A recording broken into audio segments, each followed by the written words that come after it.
الحمدللہ وکفا والصلاة والسلام علی من لا نبی بعدہ اما بعد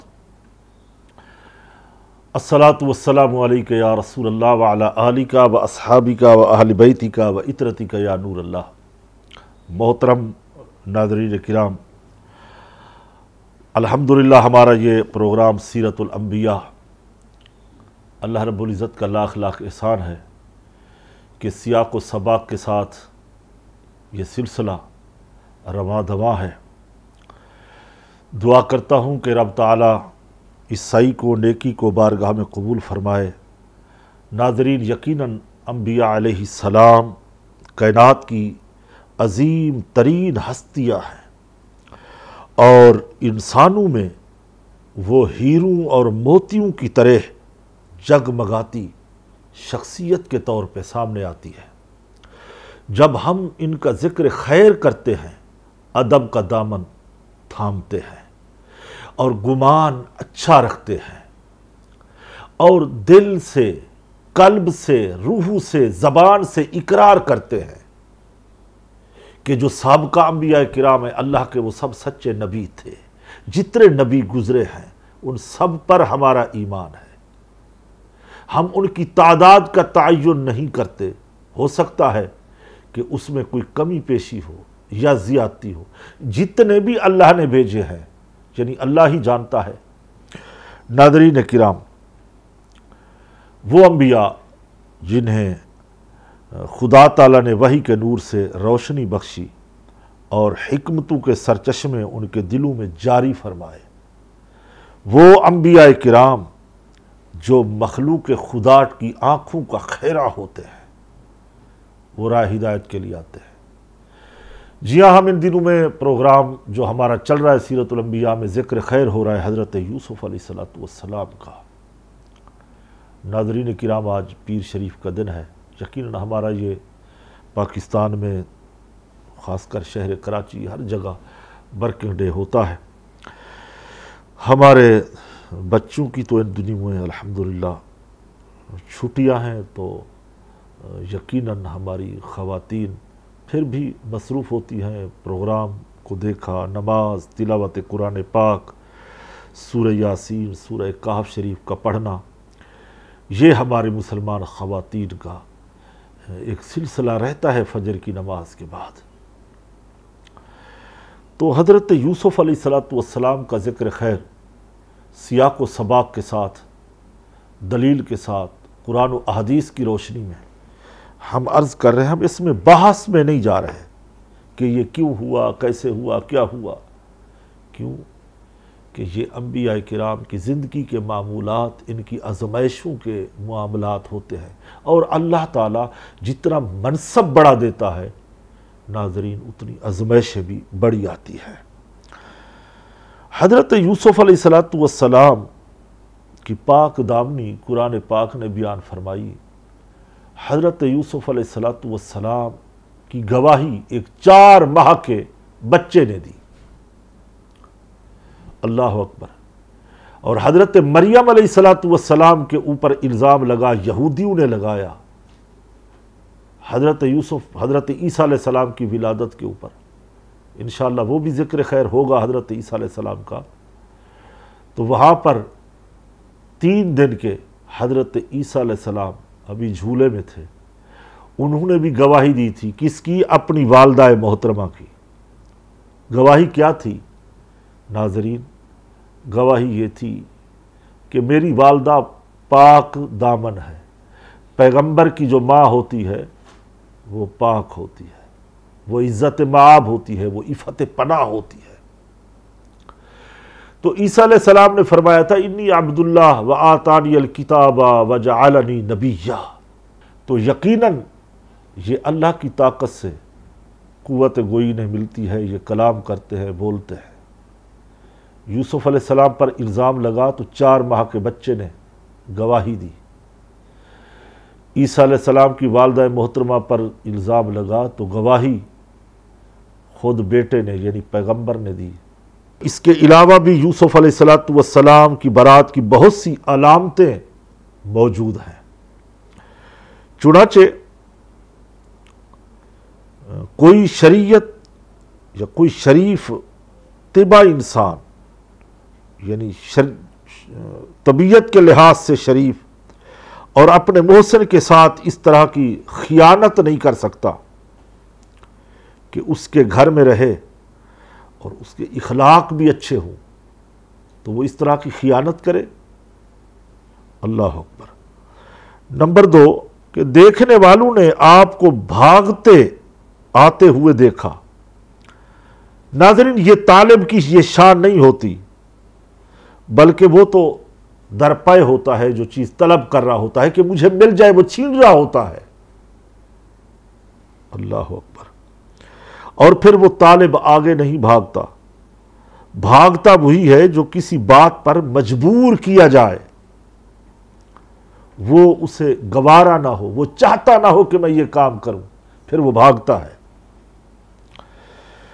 نمبر 3 کہ عورت نے انتہا درجہ کا بناؤ، سنگار وغیرہ یہ بھی کر رکھا تھا اور وہ غیر معمولی زیب و زینت کی حالت میں تھی، تو اس سے معلوم یہ بھی ہوتا ہے کہ وہ خود رغبت کا اہتمام کر چکی تھی،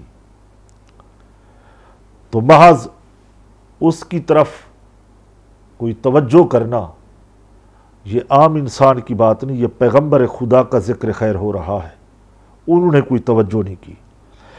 نمبر 4 علماء کرام فرماتے ہیں کہ حضرت یوسف علیہ السلام کا تقوی و طہارت جو ایک دراز یعنی دور مدت تک دیکھا جا چکا تھا، اس سے آپ کی طرف اب ایسے برے فعل کی نسبت کس طرح قابل اعتبار ہو سکتی ہے، یعنی نہیں ہو سکتی تھی۔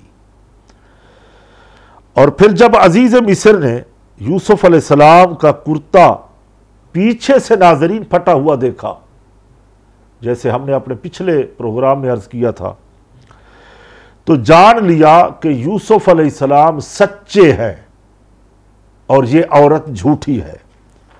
چنانچہ قرآن پاک نے یہاں پھر ارشاد فرمایا، سورہ یوسف آیت نمبر 28، اس کے اندر اللہ رب العزت فرماتے ہیں فَلَمَّا رَآ قَمِيصَهُ قُدَّ مِن دُبُرٍ قَالَ إِنَّهُ مِن قَيْدِكُنَّ إِنَّ قَيْدَكُنَّ عَظِيمٌ۔ پھر جب عزیز مصر نے اس کا کرتا پیچھے سے پٹا ہوا دیکھا تو کہا بے شک یہ تم عورتوں کا مکر ہے، یعنی عورتیں مکر کرتی ہیں۔ تو عزیز مصر نے کہا کہ تم عورتوں کا مکر ہے، بے شک تمہارا مکر بہت بڑا مکر ہے۔ ناظرین کرام، پھر عزیز مصر نے حضرت یوسف علیہ السلام سے معذرت کی، یعنی جس کو ہم کہتے ہیں سوری، معافی مانگی، اور زلیخا کو تاکید کی۔ زلیخا کی خیانت اور حضرت یوسف علیہ السلام کی برات ظاہر یقیناً ثابت ہونے پر ناظرین عزیز مصر نے حضرت یوسف علیہ السلام کی طرف متوجہ ہوئے اور اسی طرح معذرت کی کہ اے یوسف، تم اس بات سے درگزر کرو اور اس پر افسوس بھی نہ کرو، غم زدہ بھی نہ ہو، تم یقیناً پاک دامن ہو۔ اور اس کلام سے عزیز مصر کا یہ مقصد بھی تھا کہ اس کا ذکر ہمارے گھر کی بات کا ذکر کہیں باہر نہ جائے، کیونکہ بدنامی ہوگی۔ عزیز مصر کا ملک کے وزیر اعظم کے گھر کا مسئلہ ہے، اس کی زوجہ سے یہ خطا ہو گئی، غلطی ہو گئی، لہٰذا ہم اس معاملے کو یہاں پر دبا دیں۔ ناظرین، ہم آگے چل کے انشاءاللہ اس کی وجہ تسمیہ بھی بیان کریں گے۔ وہ روکنا چاہ رہے تھے کہ یہ بات مشہور نہ ہو، مگر وہ مشہور ہو کے ہی رہی۔ انشاءاللہ یہاں وقت ہوتا ہے ایک مختصر وقفے کا، ملتے ہیں وقفے کے بعد۔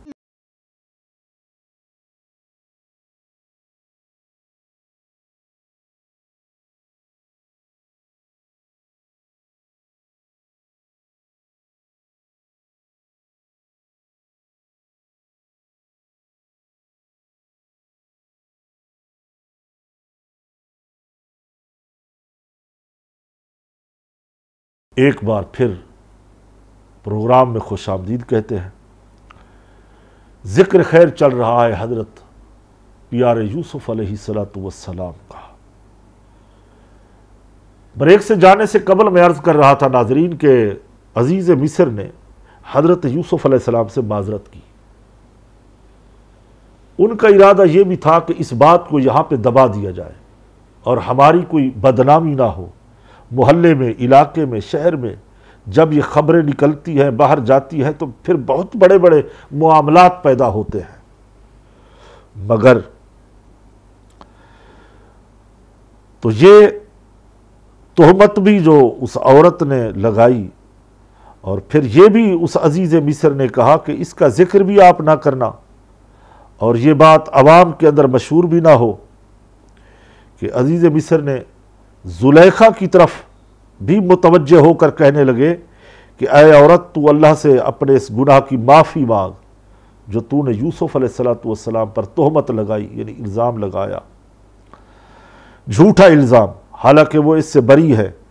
بے شک تو ہی خطا کار ہے، کیونکہ تو نے اپنے شوہر کے ساتھ خیانت کا ارادہ کیا ہے. قرآن مجید فرقان حمید نے اس کو اس طریقے سے کوٹ کیا: یوسف اعرض عن ھذا واستغفری بذنبک انکی کنت من الخاطئین. اے یوسف، تم اس بات سے درگزر کرو، اور اے عورت، تو اپنے گناہ کی معافی مانگ، بے شک تو ہی خطا کاروں میں سے ہے. یہ کلام تھا عزیز مصر کا. پھر یہاں ایک ضمن بات ناظرین میں آپ سے عرض کرنا چاہوں گا کہ ہم اس بحث میں نہیں جائیں گے، بات بات کے اوپر ہم سوال نہیں کریں گے، چونکہ یہ ایک اللہ کے سچے نبی کا، پیغمبر کا ذکر خیر ہے. بسا اوقات ایسی غلطیاں ہو جاتی ہیں کہ ایمان سلب ہو جاتا ہے. اللہ خاتمہ ایمان پہ کرے. تو احتیاط، زبان میں، الفاظ میں بڑی احتیاط کرنی پڑتی ہے معاملات کے اندر. اس لیے بار بار ہم قرآنی آیات کا سہارا لیتے ہیں، انہی کو کوٹ کرتے ہیں. قرآن کے اندر جو کچھ آئے وہی اپنے ناظرین تک، یا جو سچی حدیثیں حضرت عبداللہ بن مسعود جیسے صحابہ کرام، حضرت عبداللہ بن عباس جیسے جو خاندان نبوت میں سے ہیں، ان کی روایتوں کو لے کے ہم اپنے ناظرین تک پیش کرتے ہیں. پھر کیا تھا کہ عزیز مصر کی بیوی کے عشق کے چرچے آخر ہو ہی گئے مصر کے اندر. وہ روکتے رہے، چھپاتے رہے، پردہ ڈال رہے تھے کہ کسی سے ذکر نہیں کرنا، عوام کے اندر یہ بات نہ جائے. مگر ناظرین، زلیخا اس بیوی کے اس عشق کے چرچے ہونے لگے، یعنی باتیں ہونے لگیں. عزیز مصر نے اگرچہ اس واقعے کو بہت دبایا، لیکن حقیقت یہ ہے ناظرین کہ یہ خبر چھپ نہ سکی. اس کا چرچہ ہو ہی گیا شہر میں. شرفاء مصر کی عورتیں زلیخا اور حضرت یوسف علیہ السلام کے بارے میں باتیں کرتے ہوئے کہنے لگی: امرات العزیز تراود فتاها عن نفسه. عزیز مصر کی بیوی اپنے نوجوان کا دل نبھانے کی کوشش کرتی ہے، بے شک ان کی محبت اس کے دل میں سما گئی ہے. یعنی مصر کے خاندانوں کی عورتیں یہ باتیں کرنے لگی، گھروں میں، محلے میں، گلیوں میں یہ ساری باتیں ہو رہی ہیں. اب حسن یوسف کا ذرا ایک جائزہ لیتے ہیں. جب یہ باتیں ہونے لگی تو پھر بی بی زلیخا نے کیا کیا؟ اس نے مصر کے اعلیٰ طبقے کی جو عورتیں تھیں مصر میں رہنے والی، ان کی دعوت کا اہتمام کیا. یعنی انہیں اپنے گھر میں بلایا کہ یہ مجھے ملامت کر رہی ہے، میں ان کو حقائق سمجھاؤں، میں حسن یوسف انہیں دکھاؤں، تاکہ میں اس الزام سے بری و ذمہ ہو جاؤں.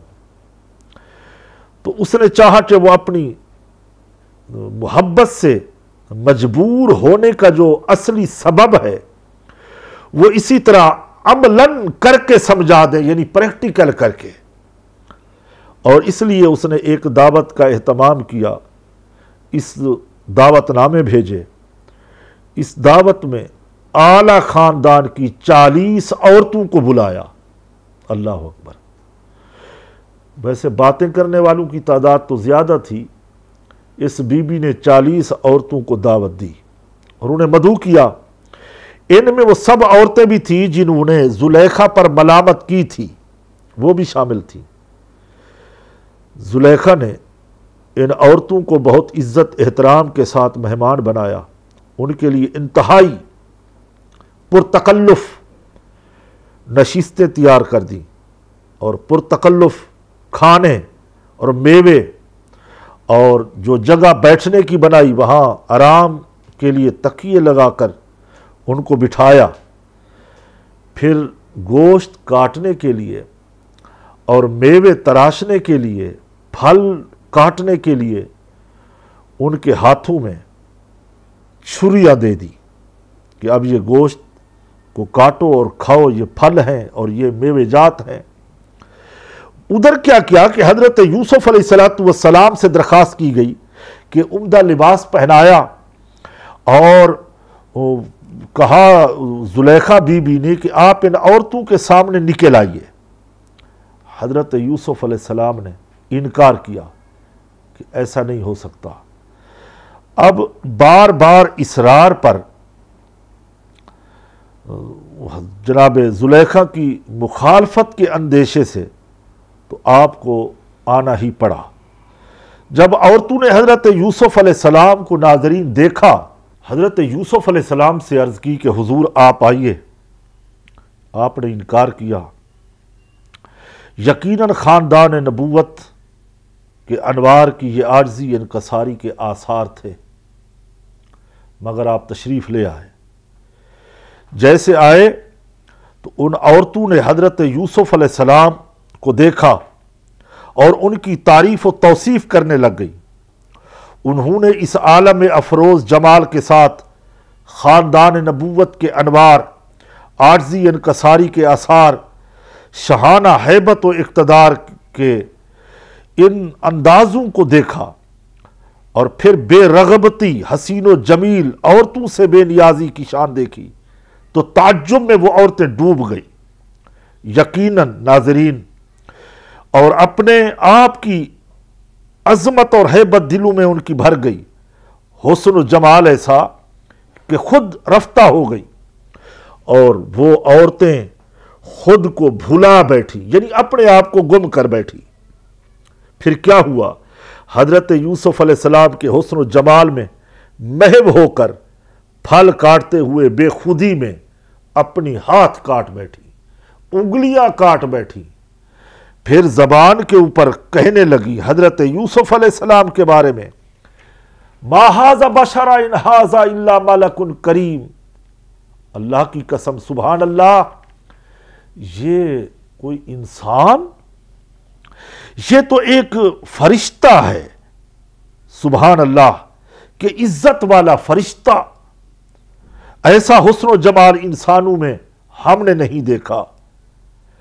تو پھر کیا تھا ناظرین؟ اس کے ساتھ نفس کی یہ طہارت، مصر کے اعلیٰ خاندان کی حسین جمیل عورتیں طرح طرح کے وہ نفیس لباس زیوروں سے آراستہ ہو کر آئیں، اور ان کی شان بے نیازی کو دیکھا تو وہ پکار اٹھی، خدا کی قسم، یہ ایسا شریف النفس انسان کہ نظر اٹھا کے نہیں دیکھتا۔ شریفوں کا انداز بھی ایسا ہوتا ہے کہ وہ اپنی نگاہوں کی حفاظت کرتے ہیں، نظریں جھکا کے چلتے ہیں۔ پھر کہنے لگی کہ فلما سمعت بمکرہن ارسلت الیہن، تو جب اس عورت نے ان کی بات سنی تو ان عورتوں کی طرف پیغام بھیجا کہ تکیہ لگا کر بیٹھنے کی نشستیں تیار کر دی، اور انہیں چھری دے دی، پھل رکھ دیے۔ ناظرین، پھل کٹ گئے، خون بہنے لگا، انگلیاں کٹ گئی، انہیں ہوش ہی نہیں ہے۔ پھر کہہ رہی ہے ما ھذا بشر ان ھذا الا ملک کریم۔ سبحان اللہ، یہ تو کوئی عظیم فرشتہ ہے۔ انہیں درد بھی نہیں ہو رہا۔ اعلی حضرت مجدد دین و ملت امام احمد رضا خاں، دین کے مجدد، نے نبی کریم علیہ السلام کے حسن اور شان مصطفیٰ بیان کرتے ہوئے، حسن یوسف کی بات کرتے ہوئے ان انگلیوں کا ذکر کرتے ہوئے شان مصطفیٰ کو بیان کیا۔ وہ فرماتے ہیں کہ حسن یوسف پہ کٹی مصر میں انگشت زنا، سر کٹاتے ہیں تیرے نام پہ مردان عرب۔ اللہ اکبر، سر کٹاتے ہیں تیرے نام پر مردان عرب۔ مصر کی تو عورتوں نے حسن یوسف دیکھا، انگلیاں کاٹ دی۔ یا رسول اللہ، آپ کے نام پہ عرب کے بڑے بڑے مردان عرب، بڑے بڑے پہلوان، بڑے بڑے دل والے آج بھی قیامت تک بھی اپنے گلے کٹوا رہے ہیں۔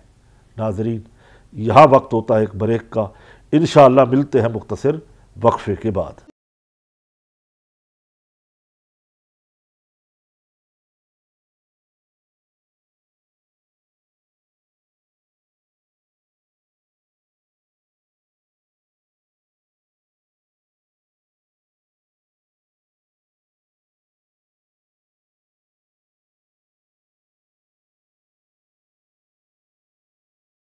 ایک بار پھر پروگرام سیرت الانبیاء میں اپنے ناظرین کو خوش آمدید کہتے ہیں۔ بات چل رہی تھی حسن یوسف کی۔ حسن یوسف کو دیکھا، کیوں عورتیں فتنے میں مبتلا ہو گئی؟ وہ اس لیے ناظرین، علماء کرام فرماتے ہیں، امام علامہ ساوی علیہ رحمہ سے کسی نے یہی سوال کیا کہ ہمارے آقا صلی اللہ علیہ وسلم کا حسن تو بڑا تیز تھا، نمکین حسن تھا، یوسف علیہ السلام کا حسن میٹھا ہے، مگر وہاں تو عورتوں نے فتنے میں مصر کی عورتیں مبتلا ہوئی، انگلیاں کاٹ دی، اور ہمارے آقا صلی اللہ علیہ وسلم کے حسن کو دیکھ کے تو کوئی عورتیں فتنے میں مبتلا نہیں ہوئیں۔ اس میں راز کیا ہے؟ ہمارے علماء دین کے مجددین نے خوبصورت جواب دیے۔ وہ فرمانے لگے، حضرت یوسف علیہ السلام کو حسن کا ایک حصہ عطا ہوا تھا، اور یوسف علیہ السلام کا حسن ظاہر تھا۔ سبحان اللہ، اللہ تعالیٰ نے ان کے حسن کو اپنے جلال کے پردوں میں نہیں چھپایا، مگر اس لیے کہ آپ علیہ السلام کے حسن کا نظارہ کر کے وہ عورتیں، مصر کی عورتیں کہہ بیٹھی کہ یہ انسان نہیں ہے، فرشتہ ہے، تو وہ فتنے میں مبتلا ہو گئی۔ جبکہ اللہ کے سچے رسول، میرے آپ کے آقا، وجہ تخلیق کائنات، کونا کا خلقت مبرأ من کل عیب کأنک قد خلقت کما تشاء، شان والے رسول، اللہ تعالیٰ نے انہیں حسن کامل عطا کیا، اور اپنے حبیب صلی اللہ علیہ وسلم کے جمال کو اللہ نے اپنے جلال کے پردوں میں چھپا کے رکھا۔ جی ہاں، حدیثوں کی کتابوں میں نے پڑھا کہ اللہ نے میرے رسول کے حسن پر 70,000 پردے دے رکھے ہیں۔ سبحان اللہ۔ پھر بھی اعلیٰ حضرت فرماتے ہیں کہ حضور آپ کو دیکھ کے تو بڑے بڑے مرد اپنی گردنیں کٹوا دیتے ہیں، کٹوائی ہیں گردنیں نا۔ عرب کے بڑے بڑے لوگوں نے، جس نے ایک بار حضور کے حسن کو دیکھا، حضور کے حسن کی بات آ گئی تو ناظرین، اگر ہم اس کی تفصیل میں جائیں تو کسی بڑے صحابی نے حضور کے حسن کا تذکرہ نہیں کیا، وہ تو رسول اللہ کے ہیبت اور جلال کی طرف نظر اٹھا کے دیکھ ہی نہیں سکتے تھے۔ تابعین نے حضور کے عشق میں حضرت اویس کرنی نے نہیں دیکھا، گردنیں کٹوا دی۔ یہاں تک بر صغیر پاک و ہند میں حضرت غازی علم دین، حضرت غازی عبد القیوم، حضرت فضل حق خیر آبادی، ایک تاریخ بھری پڑی ہے عاشقان مصطفیٰ کی، ناموس رسالت کی، حضور کے حسن پر جنہوں نے اپنی جانیں قربان کی ہے اور قیامت تک کرتے رہیں گے۔ اللہ اکبر۔ پھر کیا ہوا؟ امام ساوی فرماتے ہیں کہ نبی کریم صلی اللہ علیہ وسلم کے حسن کے اوپر اللہ کے جلال کے پردے ہیں۔ سبحان اللہ، اس حسن کو چھپا دیا گیا ہے۔ پھر زلیخا کا مصری عورتوں کو جواب اور یوسف علیہ السلام کو دھمکی بھی دے ڈالی۔ عورتوں کا حال دیکھا جنہوں نے اپنی انگلیاں کاٹی۔ ناظرین، جن عورتوں نے حضرت یوسف کے حسن کو دیکھ کے اپنی انگلیاں کاٹ دی اور درد نہیں ہوا، تو جو وقت شہادت میدان کارزار میں اپنے گلے کٹواتے ہیں، چاہے وہ غزوہ بدر ہو، احد ہو، وہ کربلا معلی ہو، وہ کوئی بھی ہو، خیبر ہو، خندق ہو، جب وہاں پہ شہیدوں کی، غازیوں کی گلے پہ تلواریں چلتی ہے، انہیں وہ جو مزہ آتا ہے اللہ کے دیدار کا، وہ سب کچھ بھول جاتے ہیں۔ وہ آرزو کرتے ہیں کہ وہی میدان کارسار سجے، ہم اللہ کے نام پہ قربانی دیں، ہماری گردنیں کٹیں، اللہ کا دیدار ہو۔ سبحان اللہ، دیدار الہی ناظرین بڑی نعمت ہے، اور وہ قیامت کے دن ہوگا۔ نمازیوں کو اللہ کا دیدار ہوگا، حاجیوں کو اللہ کا دیدار ہوگا، نبی کریم صلی اللہ علیہ وسلم کے ہر عاشق کو اللہ کا دیدار ہوگا، اللہ کریم کی زیارت ہوگی۔ اور شہید جب اپنی جان دے رہا ہوتا ہے راہ خدا میں، جہاد فی سبیل اللہ میں، تو اسے یہ درد نہیں ہوتا، اسے یہ تکلیف نہیں ہوتی، جان دی ہوئی اسی کی تھی۔ حق تو یہ تھا کہ حق ادا نہ ہوا۔ پھر زلیخا نے ان عورتوں سے کہا کہ اب تو تم مجھے ملامت نہیں کرو گی، تم نے دیکھ لیا، تمہارے تو ہاتھ بھی کٹ گئے۔ تو وہ کہنے لگی، پھر یوسف علیہ السلام کو اس نے کہا کہ ان عورتوں نے کہا کہ آپ زلیخا کی بات مان لیں، بات سن لیں۔ جناب حضرت یوسف علیہ السلام نے انکار کیا۔ پھر وہ عورتیں ایک ایک آ کے کہنے لگی، حضرت یوسف علیہ السلام ان کی باتوں کو سننا ہی نہیں چاہتے تھے، آپ نے دعا فرمائی۔ دعا یہ تھی، آپ اسی مجلس سے اٹھ کر چلے گئے، یعنی مصر کی جو عورتیں جہاں بیٹھی تھی وہاں اٹھ کر کے آپ تشریف لے گئے اور دعا فرمائی کہ پروردگار عالم، مجھے وہ جیل پسند ہے، مجھے قید خانہ پسند ہے، میں وہاں جا کے رہوں گا، مجھے یہ ساری باتیں پسند نہیں ہیں۔ زلیخا کا یہ مکر، یہ فریب، اس میں میں نہیں آؤں گا۔ ناظرین کرام، یہ وہ محبت، یہ وہ اللہ کے سچے نبی کی سچی باتیں ہیں جن کو آج ہم بیان کرتے ہیں۔ انشاءاللہ قیامت تک یہ قرآن بیان کرتا رہے گا۔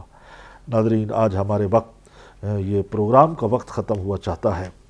ہم اپنے پروگرام کے آخر میں یقیناً اجتماعی دعا کرواتے ہیں، سب لوگ دعا میں شامل ہوتے ہیں۔ آپ بھی نیک نیتوں کے ساتھ، نیک ارادوں کے ساتھ انشاءاللہ آج بھی حضرت یوسف علیہ السلام کا ذکر کریں گے، ان کے معجزات، ان کے کمالات، ان کا علم، ان کے خوابوں کی تعبیرات، ان کی قید کی جو سزا ہے، وہ کتنے عرصہ قید خانے میں رہے، انشاءاللہ یہ ساری تاریخ اگلے ہمارے پروگرام میں چلتی رہے گی۔ تو انشاءاللہ آج ہمارے ساتھ آپ دعا میں ہوں گے۔ وآخر دعوانا الحمدللہ رب العالمین، الحمدللہ رب العالمین، والصلاة والسلام علی سید الانبیاء والمرسلین وآلہ آلہ۔ ربنا آتینا فی الدنیا حسنۃ وفی الآخرۃ حسنۃ وقنا عذاب النار۔ اے ساری کائنات کے مالک، خالق، رازق اللہ، اے انبیاء کرام کے سچے معبود برحق، اے ہمارے معبود پروردگار، اے رب العرش، رب السماوات والارض، ہماری دعاؤں کو قبول کر لے۔ مالک، ہمارے صغیرہ کبیرہ گناہوں کو معاف فرما دے، ہمارے ظاہر و باطن کو پاک کر دے، ہمارا خاتمہ ایمان کر دے۔ اے اللہ، ہمیں عذاب قبر سے بچا لے، عذاب جہنم سے بچا لے، پل صراط کی تیزی سے بچا لے۔ مولا، تیرے نیک مقبول بندوں کا ہم ذکر کرتے ہیں، ہمارا حشر اپنے نیک اور مقبول بندوں کے ساتھ کر دے۔ مولا کریم، جو بیمار ہیں انہیں شفا دے دے، جو قرض دار ہیں انہیں قرضے سے نجات دے دے، جو بے روزگار ہیں انہیں روزگار عطا کر دے۔ اے اللہ، عالم اسلام کی خیر فرما، ملک پاکستان کی حفاظت فرما، افواج پاکستان کی خیر فرما، پاکستان کی سرحدوں کو مضبوط سے مضبوط تر بنا دے پروردگار عالم۔ ہمارے پروگرام سیرت الانبیاء میں جتنے دوست، احباب، افراد کام کرتے ہیں، سب کی نیک تمنائیں پوری فرما، مرادیں پوری فرما، ان کے رزق روزی میں برکتیں عطا فرما، انہیں وسعتیں عطا فرما، پروردگار عالم غیب سے مدد فرما۔ ہمارے سچ ٹی وی کے مالکان کی خیر فرما، ان کی اولادوں کی خیر فرما۔ اللہ پاک کا رزق میں کشادگی عطا فرما، معاملات میں آسانیاں پیدا کر دے۔ ربنا تقبل منا انک انت السمیع العلیم وتب علینا انک انت التواب الرحیم۔ اللہم اجرنا من النار، اللہم اجرنا من النار، یا عزیز و یا غفار یا رب العالمین۔ سبحان ربک رب العزت عما یصفون، والسلام علی المرسلین والحمد للہ۔